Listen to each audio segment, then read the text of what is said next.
नमस्कार, गावरान गोष्टीमध्ये आपलं स्वागत आहे। आज जी आपण घटना पाहणार आहोत त्या गोष्टीमध्ये एक धक्कादायक घटना घडलेली आहे। कारण की एका ठिकाणी एका परिसरामध्ये एक सरकारी दवाखाना होता आणि त्या दवाखान्यामध्ये बरेच पेशंट सकाळी सकाळी येत होते, जात होते। काही जण उपचार घेत होते तर काही जण काय दुखतंय हे विचारण्यासाठी आले होते। पण मात्र तेवढ्याच घाई गडबडीमध्ये त्या दवाखान्यामध्ये एक 30 वर्षीय महिला आली आणि थेट डॉक्टरांना जाऊन भेटली।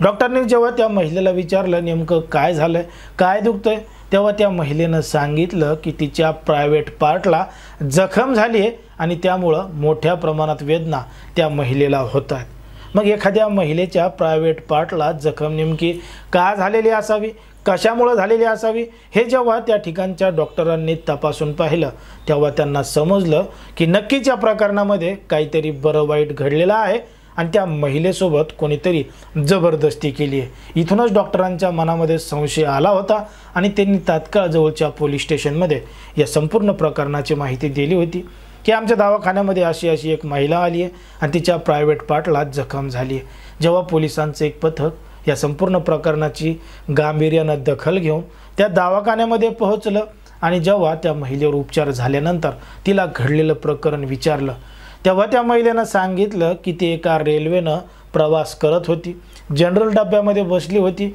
आणि त्या ठिकाणी बसलेली असतानाच प्रवास थोडा मोठा असल्यामुळं तिला मध्येच बाथरूम आली आणि ती बाथरूमसाठी रेल्वेच्या बाथरूममध्ये गेली। जशी ती बाथरूममध्ये गेली तसं एक पुरुष तिच्या मागं बाथरूममध्येच घुसला आणि बाथरूममध्येच त्या महिलेसोबत त्यानं नको ते कृत्य केलं। जोपर्यंत त्याचं मन भरत नाही तोपर्यंत त्यानं त्या महिलेला सोडलंच नाही आणि मग अचानक तो त्या ठिकाणाहून फरार झाला। महिलेसोबत अशा पद्धतीचा गंभीर गुन्हा घडला हे त्या महिलेनं डॉक्टरांना आणि पोलिसांना सांगितलं। आता हे सगळं ऐकून पोलिसांना मोठ्या प्रमाणात परेशान वाटले। पोलीस परेशान झाले की का रेल्वेमध्ये अशा पद्धतीची घटना घडतीये म्हणल्यावर रेल्वेचे जे सुरक्षा रक्षक आहेत ते नेमके काय करतात।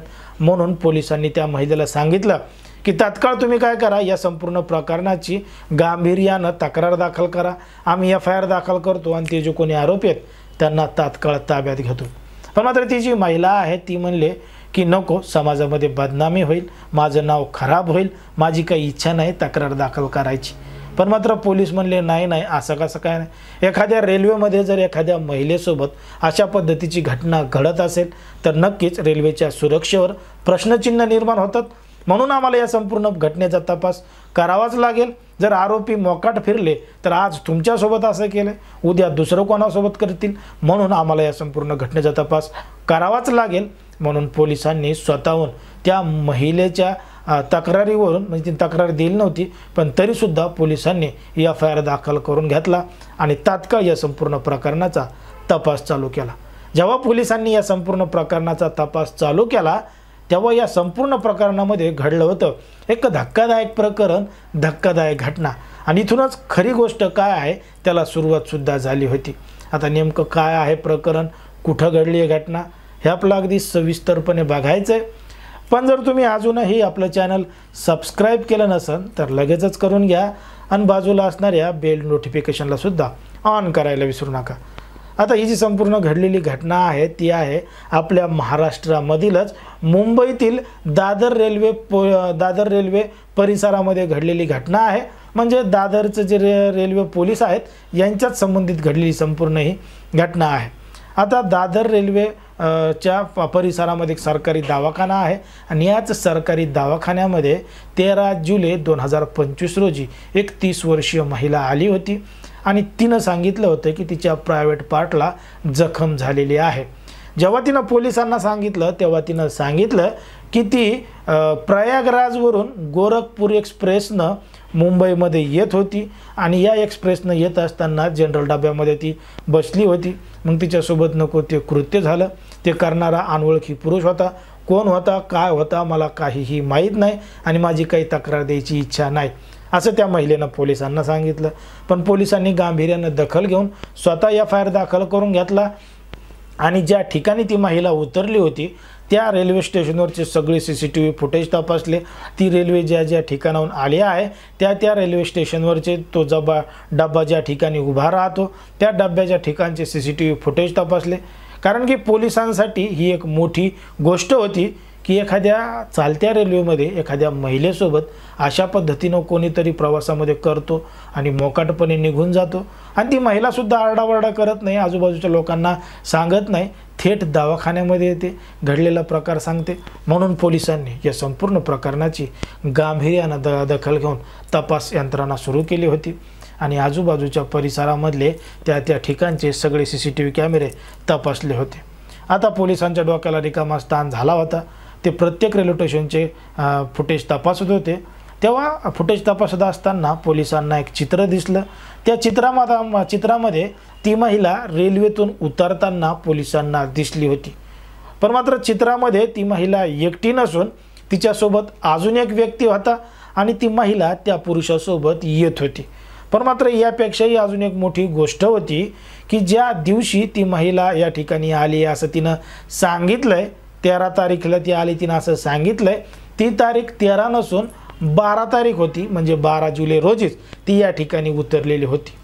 मग पोलिसांनी सुद्धा तपासचक्र फिरवले। त्यांनी थोडा विचार केला की ही महिला तर 12 तारखेला या ठिकाणी उतरताना दिसते, मग हिनं 13 तारीख का सांगितली? पोलिसांनी अजून खोलवर तपास केला। ती रेल्वे स्टेशनपासून बाहेर जातानाचे फुटेज तपासले, ती कुठपर्यंत जाते, काय करते, या सगळ्या गोष्टींची माहिती मिळवली। तेव्हा पोलिसांना समजलं की ही महिला त्या पुरुषासोबत, म्हणजे तिच्यासोबत जो पुरुष होता तो तिचा प्रियकर होता, त्याच्यासोबत जवळच्याच एका लॉजवर गेली होती आणि लॉजवर जाऊन तिनं तिच्या प्रियकरासोबत सगळं काही स्वतःच्या मर्जीनं दोघांनी एकमेकांसोबत सगळं काही केलं होतं। रात्रभर दोघंजण एकमेकांच्या सोबत होते आणि सोबतसुद्धा राहिले होते। पण मात्र रात्रीच या दोघांच्या एकमेकांच्या कृत्यामुळं रात्रीची घटना घडली म्हणून तिच्या प्रायव्हेट पार्टला जखम झाली आहे हे पोलिसांना त्यामधून समजलं। जेव्हा पोलिसांनी ही सगळी माहिती मिळवली आणि मग त्या महिलेकडे पुन्हा वापस गेले आणि घडलेला प्रकार विचारला, तेव्हा मात्र त्या महिलेची बोलती बंद झाली होती, तिच्यासमोर काहीही पर्याय नव्हता। मग पोलिसांना समजलं की ती जी महिला आहे जिच्या प्रायव्हेट पार्टला जखम झाली होती तिला तिच्या प्रियकराची बदनामी होऊ द्यायची नव्हती, म्हणजे प्रियकराला लपून ठेवायचं होतं की प्रियकरामुळे हे सगळं घडलं। पण मात्र डॉक्टरांना सांगितलं की तिच्यासोबत रेल्वेमध्ये अशा पद्धतीनं घडलं। तिला वाटलं कोणी काही लक्ष देणार नाही, गांभीर्यानं घेणार नाही आणि उद्या कोणी घरच्यांनी कोणी काही विचारलं तर सांगता येईल अशा पद्धतीची घटना घडली होती। पण मात्र बदनामीच्या भीतीनं तक्रार दाखल केली नाही। पण पोलिसांनी या संपूर्ण प्रकरणाची गांभीर्यानं दखल घेऊन त्या महिलेनं जी खोटी तक्रार दिली होती, म्हणजे खोटं सांगितलं होतं की तिच्यासोबत अशा पद्धतीनं घडलंय, तसं कुठल्याही पद्धतीनं घडलेलं नव्हतं, तसा बनाव त्या महिलेनं रचला होता, हा सगळा प्रकार या ठिकाणी उघड झालेला होता। आता या संपूर्ण प्रकरणामध्ये ज्या पद्धतीनं ती महिला खोटं बोलली आणि पोलिसांनी या संपूर्ण गोष्टींचा म्हणजे उजाडात आणली, एक त्याच्यावर सत्यता काय आहे समोर दाखवून दिलं, त्यामुळं पोलिसांचं सुद्धा कौतुक होतं आहे। पण मात्र समाजामध्ये, देशामध्ये, राज्यामध्ये अशा अनेक घटना घडतात। काही गोष्टी लवकर उघडकीस येतात तर काही गोष्टी उशिरा उघडकीस येतात। पण मात्र ज्या पद्धतीने संपूर्ण प्रकरणं घडत चाललेत त्याच्यावर तुम्हाला काय वाटतंय हे अगदी स्पष्टपणे कमेंटमध्ये सांगा। कारण की कोणाच्याही भावना दुखवणं, कोणाचंही मन दुखवणं हा आपला उद्देश नाही। समाजामध्ये जे घडतंय तेच सांगण्याचं काम आपण या ठिकाणी करत असतो।